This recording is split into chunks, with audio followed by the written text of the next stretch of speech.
नमस्कार दोस्तों, आज के इस वीडियो में आपका बहुत बहुत स्वागत।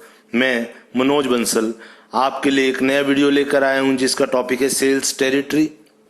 ये सभी टॉपिक आज के इस वीडियो में हम स्टडी करने जा रहे हैं। सबसे पहले नो वर्क नो पे। इसका मतलब चाहे मैं बिजनेस कर रहा हूं या जॉब, जब तक मैं काम नहीं करूंगा तब तक मुझे मॉनेटरी टर्म्स में कोई बेनिफिट होने वाला नहीं है। सो let us proceed further. What is sales?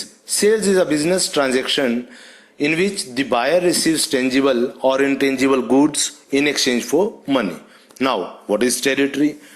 In simple words, it is kshetra.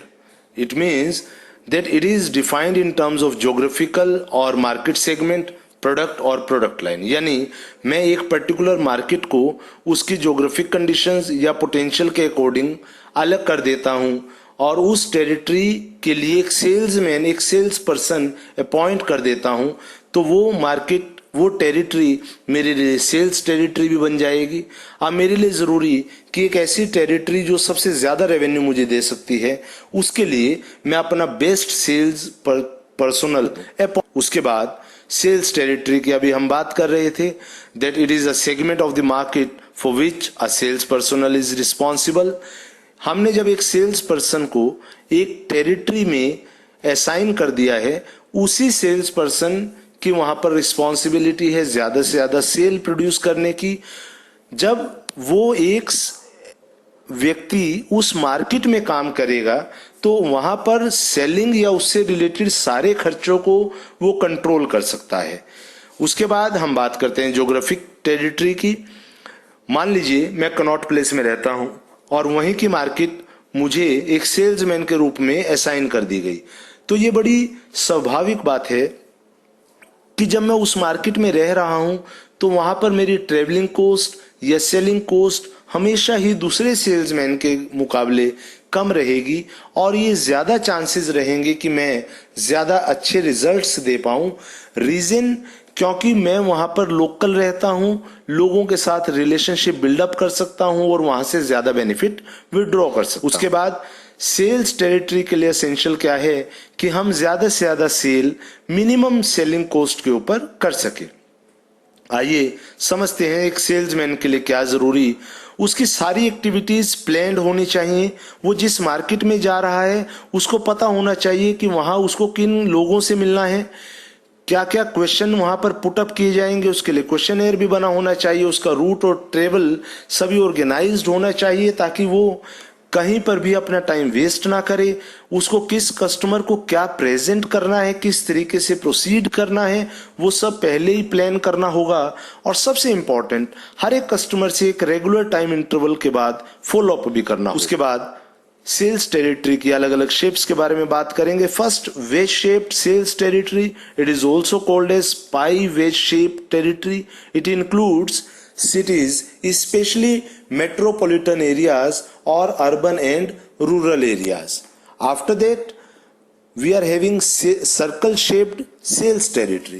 It is most appropriate when accounts and prospects are evenly distributed all over the area.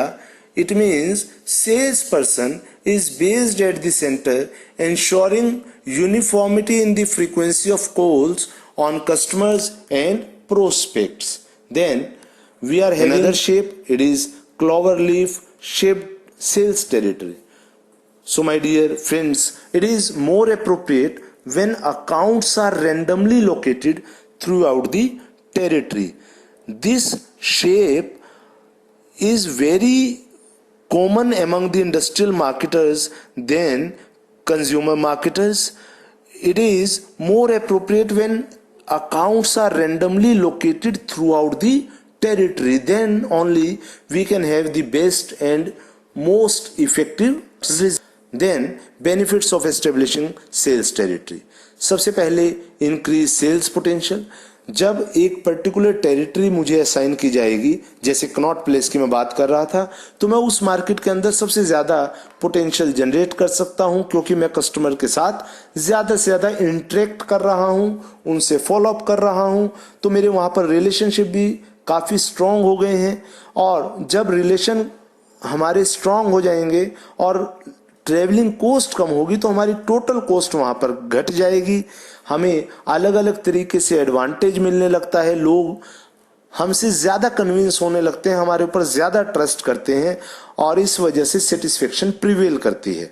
उसके बाद sales territory को establish करने के लिए process क्या होता है? सबसे पहले हमें एक कंट्रोल यूनिट को सेट करना पड़ता है।